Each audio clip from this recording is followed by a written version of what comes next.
Hi, I'm Shekhar Kapoor and welcome everybody, wherever you are in the world, welcome. We're in Mumbai and we are here to launch a set of DVDs with Sadhguru that I interviewed Sadhguru called Conversations with a Mystic. I'm a film director. You may well ask why a film director is sitting here. I think that in the course of asking the right questions about cinema and storytelling and the creation of stories, ultimately there is one story that I always refer to is that my stories are always an attempt to take to connect what is finite to the infinite, because otherwise you live in a kind of a limbo of being finite with everything that is measurable, and then you look out at the sky and you say, well, nothing is measurable. And since time, that's what man has done. He's ultimately created stories as a survival kit of how he can handle that which is infinite with his or her own life that seems finite. So I think a step in the direction of searching for that connection or that bridge between the two is quite natural with the filmmaker. So that's where I lead into my conversations with this incredible man called Sadhguru, who I just happened to meet, but then they say nothing really happens. Everything is coordinated by a series of karmas. So it was my destiny and karma to meet Sadhguru a few years ago in a place called Puerto Rico, where we were both at the same conference. And I met this man that everybody was getting attracted to, and naturally I was. So I went and we were supposed to go somewhere and he offered to drive me there. I think if you ever meet Sadhguru and if he offers to drive you somewhere, I would highly recommend that you decline, because it will be, because there is only that in which, you trust your Guru, okay? Yet when he's the safest driver. Yes, of course. You trust your Guru. But when he's taking a corner at about 85 kilometers, 85 miles an hour, you kind of, you're just at the crux of, do I really trust him? Will I really survive this? And then you have to convince yourself, well, it's Sadhguru, he knows, you trust him. But be careful. Be careful of his driving. And that's how I met him. And that set off a great, great relationship. And I've often been asked, as I was today, is Sadhguru your friend? And I say, yeah, he's probably one of my best friends. But is he your Guru? And say, yeah, but Guru, friend, mystic, a man that I turn to when I want to talk about those things that I know less about, a man in whose presence I feel vulnerable, but that's the strange thing.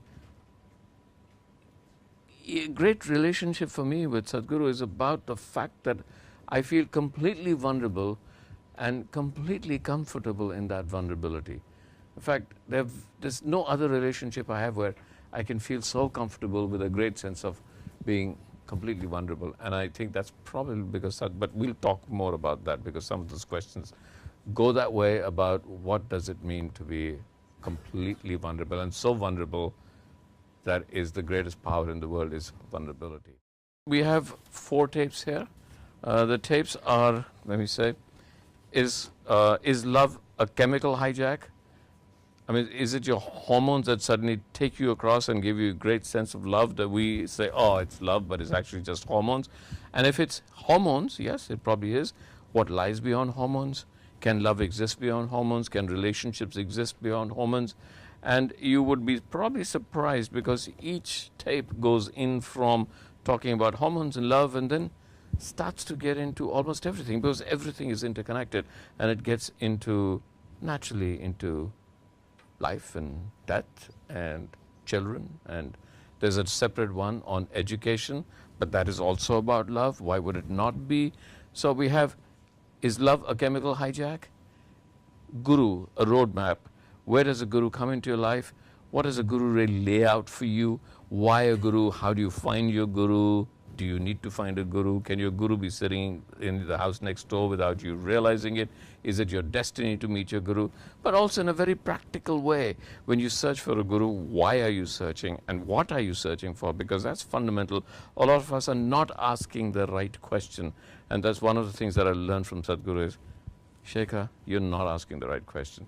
Well, is this right? Shekhar, you're not asking the right question. Okay, no, Shekhar, you're not really, you're too scared to ask the right question. And then I said, yeah, I'm not being vulnerable enough. Anyway, we'll come to that. The third one is called a miracle of life, which must be a miracle. And I guess if life is a miracle, then death must be a miracle. How can one not be a miracle against the other? So there is a lot of discussion in that DVD. And education and child blossoming. Is education as we see it now an imposition, or is it an encouragement? Where does education lie? And if you go to Isha Foundation, you'll find an amazing and absolutely amazing attitude towards education, and the most amazing, curious, wonderful, joyful kids I've ever seen in my life. But enough of me and my views, because we are really here to talk to Sadhguru and his views. So please may I introduce to all of you all over the world, wherever you are. And I'm sorry, I apologize, and we both apologize for the fact that our connections are not two-way right now. Next time they will be. And I will turn this over to Sadhguru. And very happy to meet you, very happy to be here. A bit embarrassed because I have to ask you all these questions on behalf of other people because these questions reverberate with me. How would you like to say a few words to the audience all over the world, and then we can start with the questions? Like you were saying, filmmaking is about exploring the relationship between the finite and the infinite. My work is to transport people from the finite to the infinite, to create the necessary tools, to build a necessary vehicle for them so that they can transport themselves from the finite to the infinite. The whole spiritual process is just that. Or in other words, what I'm saying is, whether it's filmmaking or cooking or anything mundane that one can do, in all those aspects, if you look deep enough, it's the same journey. It is just that in one or in certain type of activity, it may be more apparent. But if you look deep enough, whether you're gardening or cooking or kicking a ball or making a film, essentially it's the same thing, to move from finite to the infinite. The very journey of a human being is just that. Whoever you are right now, you want to be something more. If that happens, you want to be something more. It's an endless something more, which is a longing for the infinite, finding expression in installments. So, my work is just to help people to understand that going in installments is not going to get you to infinite. Though the direction is right, the vehicle that you're employing is too limited, it can't get you there. There are other ways to make it. Everybody has the aspiration, but they don't have the means. So my essential work and my life is to provide them the means for their fundamental aspiration of every human being. So I have to stop myself from just exploring, because every time you talk to me, Sadhguru, I have another question, and then you talk to me and I have another question, and I'm sure like… It's time to transport yourself. It's transport, because what you're saying is I at one time have to go beyond telling stories of duality and just transpose myself into a singularity. See, I'm sorry, I'm not going to do this because it's about your questions today, it's not just about my questions. But just one more question on this. That vehicle, this question of, when I write a story, it's always a conflict between two things, whether it's good or evil, man, woman, destiny, fighting your destiny. So I create a conflict to solve a conflict in telling a story. See, when you make a film or write a story for that matter, what you're doing is you're just taking a segment of life as you see it, maybe slightly dramatized, but you're taking a segment of life. In that segment of life, there is no solution, there is only conflict. Because every everything, there's one way of looking at it is, just about everything on this planet or anywhere in the existence is conflict. Right now, Earth is revolving around the sun. Sun is holding it in some ways, but Earth is trying to go away. It has centrifugal force going away. This is holding it, it's a conflict. So like this, if you look at it, a plant is trying to grow. If you look at it, there's a tremendous conflict in the earth. So, a worm is eaten by an insect is eaten by a bird is eaten by an animal is eaten by something else. This is going on. It is all a conflict if you look at it one way. Or another way of looking at it is just harmonious, everything is eating itself. The most beautiful story that comes out of the yogic lore is, one of the most beautiful stories that comes out of the yogic lore is, if you enter any temple, at the entrance, you would see a kind of a demon's face with two hands sticking out of his mouth. This is the face of Kirtimukha, he's called. Kirtimukha means a glorious face. This was… he's referred to as a demon, and Shiva had trouble with somebody. So, he created a demon and said, go deal with this guy. But the moment he created this demon, that man fell at his feet and begged for mercy. Then he said, okay, spare him. Then the demon said, you created me to eat this man and I'm hungry, what am I supposed to do? Yeah. So Shiva was in one of those moods, he said, you eat yourself. And he ate himself up. By the time Shiva looked at him, he had eaten himself up completely, except for his hands and his face. Everything was eaten up. Only the face was left. So Shiva looked at this and said, you are the most glorious face. So you must be above all gods. So every temple, before you enter, above the god's level, you will see a face, a demon's face with hands sticking out, because that is the last part that he's eating up. Someone who is able to consume himself is the ultimate glorious face. So essentially, life is just that. Either you're consumed by something else, or if you have the necessary intelligence and awareness, you consume yourself. If you consume yourself, you become a glorious face. If you let somebody else consume you, you're just somebody's breakfast maybe. Okay, all right. It's okay, Sadhguru. I'm going to stop myself from asking you another question for myself. And let me ask you some questions. I'm not sure where these questions have come from, but I'm sure anybody who's there will recognize their questions. Here's the first question. Many spiritual leaders are working towards creating a peaceful world, bringing down violence. What steps have you taken in that direction? Do you think you can impact the leaders of the warring nations and bring about peace using your spiritual teachings or methods?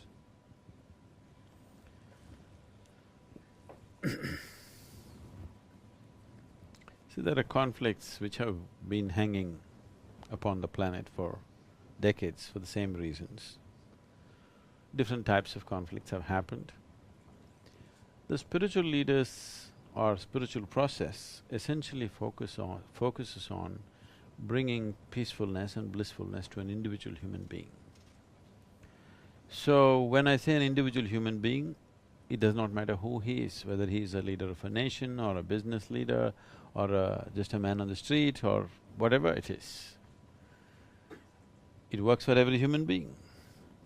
So definitely, spiritual process has to touch everybody, particularly people who are in positions of responsibility and power, because they can make a huge difference for lots of people, because when you're a leader of a nation or even these days large businesses, every thought, every emotion, every action that you generate is impacting millions of people.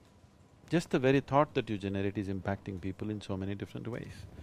When such a responsibility has been placed in your hands, it's extremely important, the leaders of nations, large business corporations, they must take these steps to ensure as to how they are within themselves. What kind of beings are they? Some work has to be done upon themselves, because every thought and emotion that they generate is impacting millions of people. When such a privilege has been given to you, if you just think something is going to happen to million people, it's extremely important that you conduct this privilege in a responsible manner. And you can only conduct this responsibly if there is a spiritual process within you. When I say a spiritual process, maybe not everybody understands what what it means. So one way of putting it is, there is a certain sense of inclusiveness, that you are not an exclusive entity, you are an inclusive process.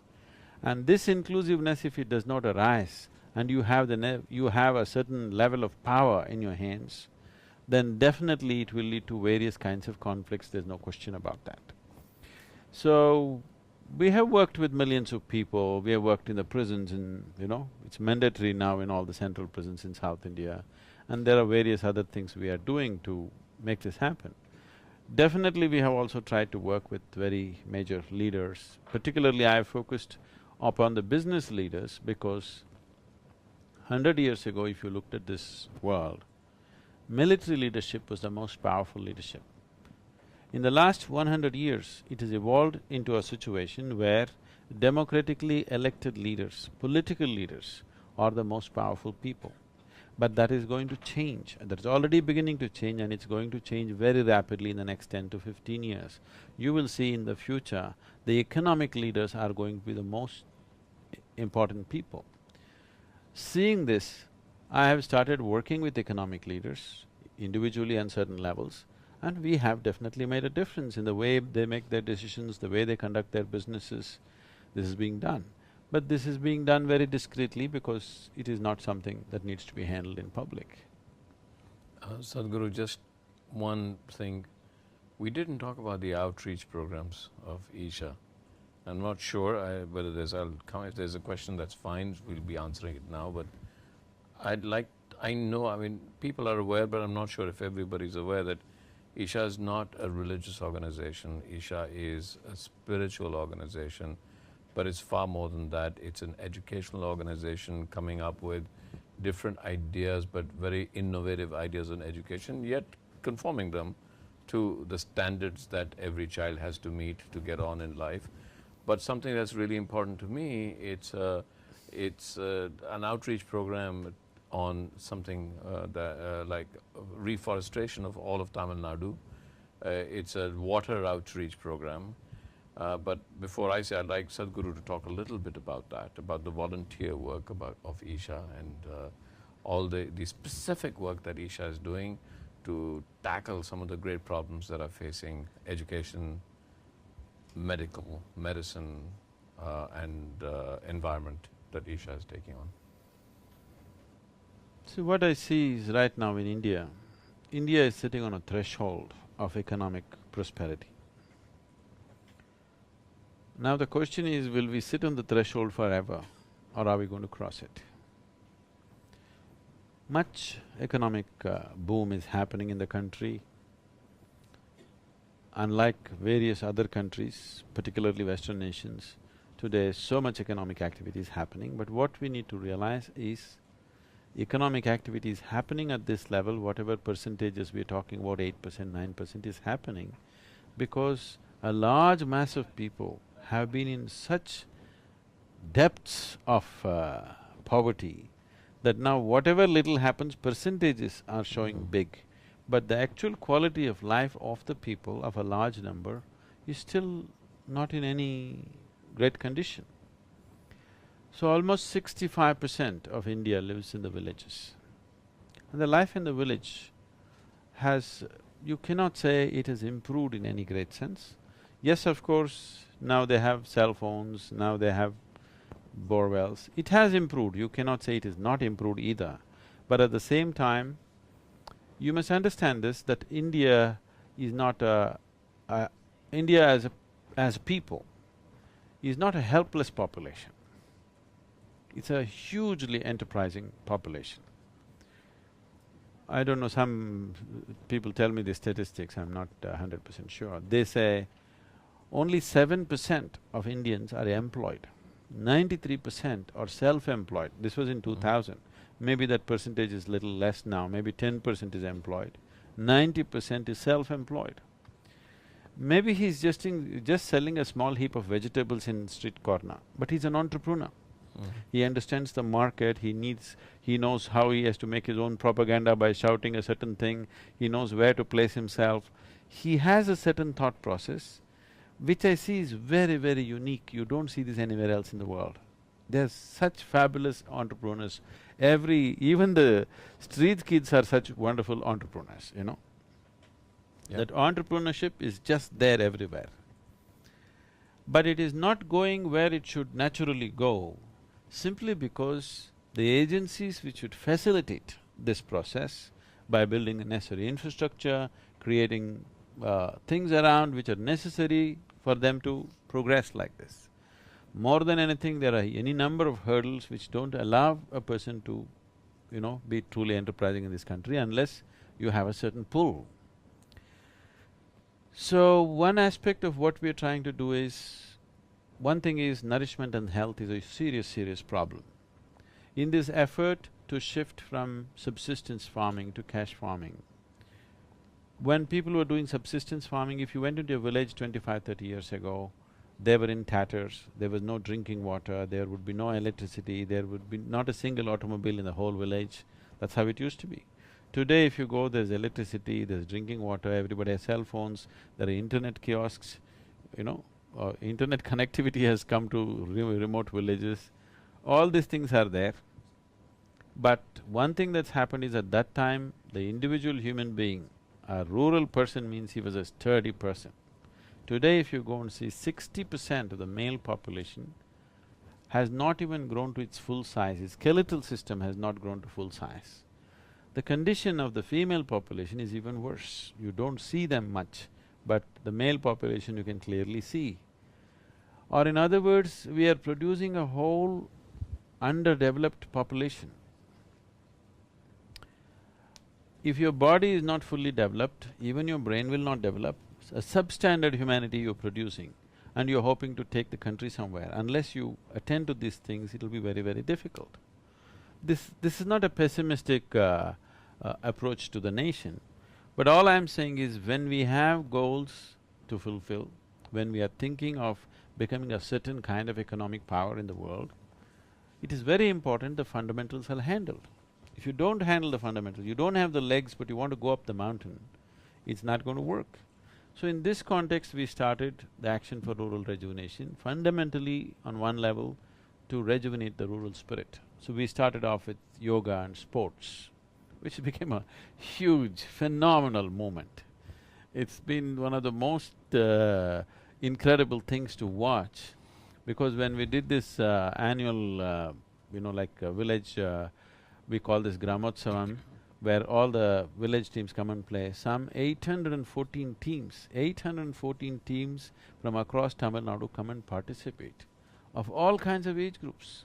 Women over 70 years of age coming and playing ball in public in front of in competitive levels. Such a thing has never happened. And when this festival happened, there were over 500,000 people attending. And the governor of Tamil Nadu was there, he looked at this and said, "Sadhguru, this happened only when Mahatma came." Wow. Because we are not paying for transportation, we are not paying for food, everybody is spending their own money on bicycles, bullock carts, tractors, all kinds of transport. They're just coming by themselves. Probably a non-religious, non-political movement has never gathered this kind of momentum as it has right now, this whole process. So as a part of that, there are many children who are first-time school-going children, that is the first generation, their parents have never been to school. So fundamentally aimed at them, we started these Isha Vidya schools, which are going on wonderfully well right now. And the ecological project started because in 1998, some UN agencies came and made a prediction that by 2025, 60% of Tamil Nadu will become a desert. I don't like any kind of predictions, because when you make a prediction, you're only taking cold facts into account. You're never considering what is beating in the human heart. The human aspirations are ignored and you're making predictions. So I didn't like this prediction and I didn't believe it either. So I just drove around Tamil Nadu just to see if this is true, and I found out it's not true. I realized that it's not going to go till 2025, it's going to happen much faster. So I thought, what's the thing to do? I know we can complain, we can protest, we can write letters to the government.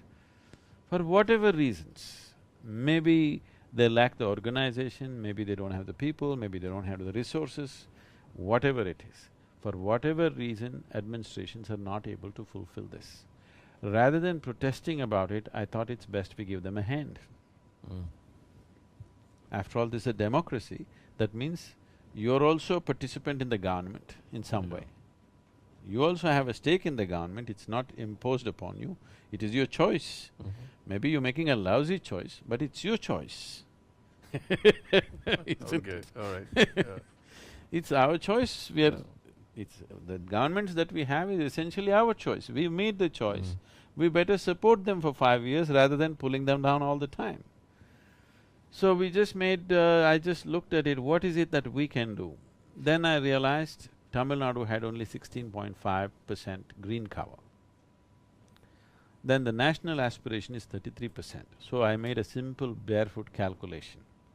If we plant like 114 million trees in the next 6 to 8 years' time, in 15 years' time, we'll have 33% green cover. So I just told the meditators, we should just plant 114 million trees. 114 million. Yeah, Right, they said, that's nothing. Sadhguru, do you know what that number is? Yeah. They know I'm poor on arithmetics. Yeah. So, I said, I know what the number is. They said, it's impossible. Who can plant 114 million trees? Then I asked them a simple question. What is Tamil Nadu population? They said 62 million. I said, if all of us plant one tree today, take care of it for 2 years and plant one more, we got the number. What's the difficulty? Can't you plant one tree? Even a beggar on the street can plant one tree. He will have an office growing for himself. Yeah. So, we started this movement and it took off. I spent almost 6 years planting trees in people's heads. That's the most difficult terrain. Once that's been done, now it's only replanting, which is happening very easily. Yeah. So, I think we've planted close to 14 million trees, out of which Already? about 10 million trees or little over 10 million trees have survived. The official figures say that the green cover in Tamil Nadu has gone up by 5.2% in 5.5, 6 years' time of work. And the Google Maps show much more than that. So, this is a tribute to the people, because with the spirit with which they have done all this is fantastic. Our work has been to raise the nurseries, organize and inspire them, but essentially on the ground it is them who are doing it and it's them who are taking care of the trees. So, these are people's movements that we're launching, so that without the participation of the people, you cannot change anything here. And India is a kind of nation where you cannot change this country just by policy. You need a movement. Yeah. Otherwise nothing will change in this country. Right. Okay, Sadhguru. Rajasthan next. Yeah, okay. All right. Do I resemble a camel or something? So, we've got a question coming in, question to both speakers. How visual and interactive media like films and internet is impacting the thought process of human beings and their emotions? Do you think we can use it as a medium to cultivate awareness amongst the masses? I'm gonna hand this to you first, except to say one thing about the word masses. When we used to make films, when I used to make films in India, there was always this question is, who are the masses? Because if you ask anybody, who are you, they'll say, well, the masses are only somebody else. And so I've never been able to find out who the masses are, and the whole idea of the masses assumes that you are not the masses. I think only the left parties know who the masses are. Only the left parties, except the ones who run the left parties are not the masses. They know who they are, that's okay. But Sadhguru, I'll let you, then I'll talk about it, about both the dangers and the idea. I mean, interactive media like films and internet especially is a brilliantly democratic medium. I wish that when I started filmmaking I had the internet, because my desire to make films was not just to make films but to express myself. And not only express myself sitting at home, but express myself in a way that I could reach people. And what better way for me to be able to express myself through a little film, a 5-minute film, through my Twitter, through my blog, put on a film that I shoot, put it on my blog. The time now when somebody can spend $100, make a film, put it on the internet, put it on YouTube, and get 50 million hits. I mean, it's a dream, but people are doing that. So you could start, what you say in India, start a movement. Sometimes I wonder how wonderful it would have been if Mahatma Gandhi had mobile phones to talk on, or the internet, yeah. And then I wonder, I said, yeah, but on the other hand, what if Hitler had the internet, you know? It's a double-edged sword, but I'll let you take that question. I was surprised for you. We've just launched an online inner engineering program. Okay. A 7-day, 10-hour session, which is having such a tremendous impact on people, we're Really? yet to market it in a big way.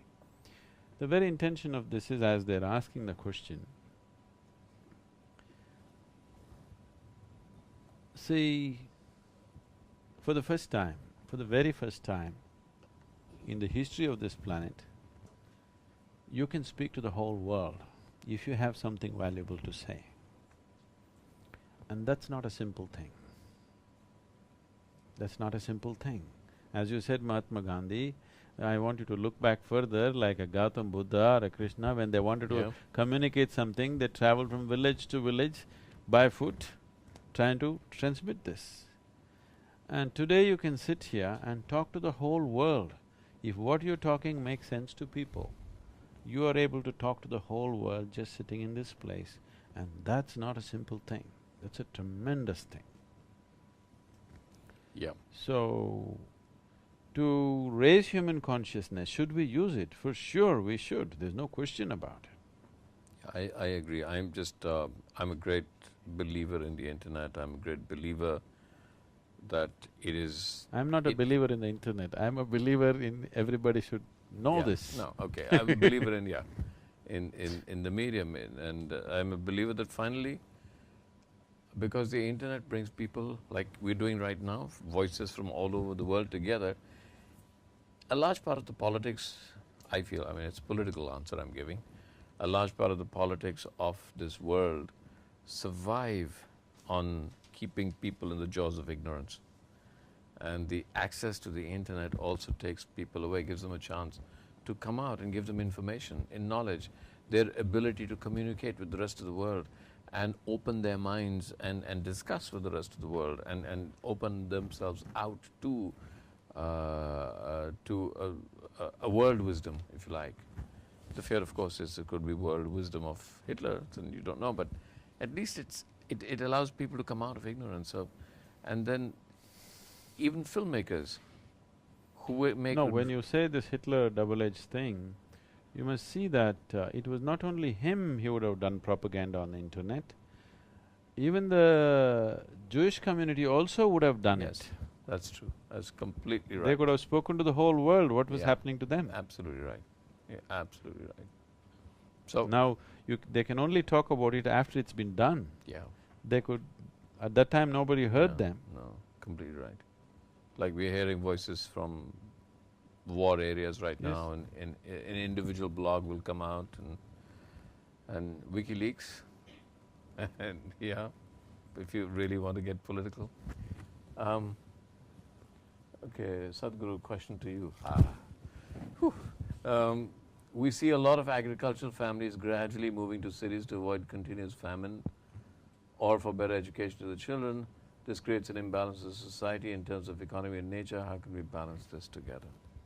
I think this has probably come as a because of what all you talked about, the rural areas. So, this is an effort we are making on all levels. We are trying to do various things. One thing is sport, which has made village a little vibrant. Wherever the sport has come, village has become quite vibrant. Village life has become vibrant.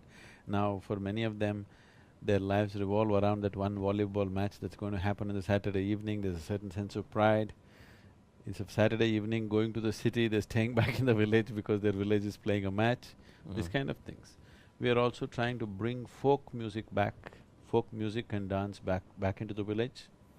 Just a generation ago, every agricultural activity had music and dance with it. Even today, in some parts of the country you can see it, but mostly it is dead. All the dancing and singing is done by the film stars. You guys are doing everything. The common people are neither dancing nor singing nor nothing. They're just sitting there and eating potato chips and watching you guys. Or just dancing to our tune. Right. So, because working in the field, agriculture, as an activity, if you are doing it only for economic purpose, it's a heartbreaking activity. All these suicides that you're hearing of right now in the villages, the farmer suicides, one reason is definitely the economic reasons are there, but above all, it's when you work on the field just for economic reasons, it is naturally frustrating. Unless there is a bonding with the land, there is a certain love for what you're doing, there is a certain connection between the man and the soil with which he is working, which is what all these folk songs were trying to build, always was there in the tradition. Without that song, just going there morning to evening, working and coming home, where there's no sense of community, there's no sense of togetherness, it's a pretty bad life.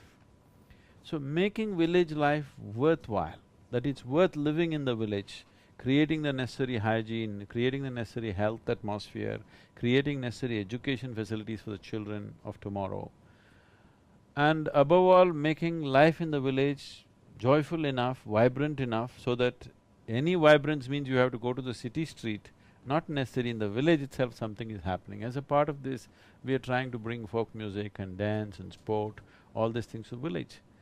But still, we have close to 700,000 villages in the country. We are covering some 3 to 4,000 villages now, but still it's a drop in the ocean. This needs to be funded, this needs to be activated on a major scale. We need to understand if you want to build a nation, there are certain fundamental things that you have to do with the people, which we have never done. Just building a road, just building a thing is not going to make the nation. We have to do something about the people, that they must feel strongly about the nation. Right now, their sense of caste, creed, religion is stronger than the idea of the nation in their mind. After all, your nationhood is just an idea. Unless you reinforce that idea in individual human being's mind, you don't really have a nation, you're sitting on a time bomb in many ways. So, bringing a certain cultural integrity to the whole thing, not just playing it in the television, but bringing it down to the street and making this happen on that level is what we are trying to do, but people think what we're doing is massive because we're talking of a few thousand villages, but compared to what needs to be done, it's just a drop in the ocean. Yeah. There's also in this case, oh my God, here it is. I was going to talk about that. Somebody has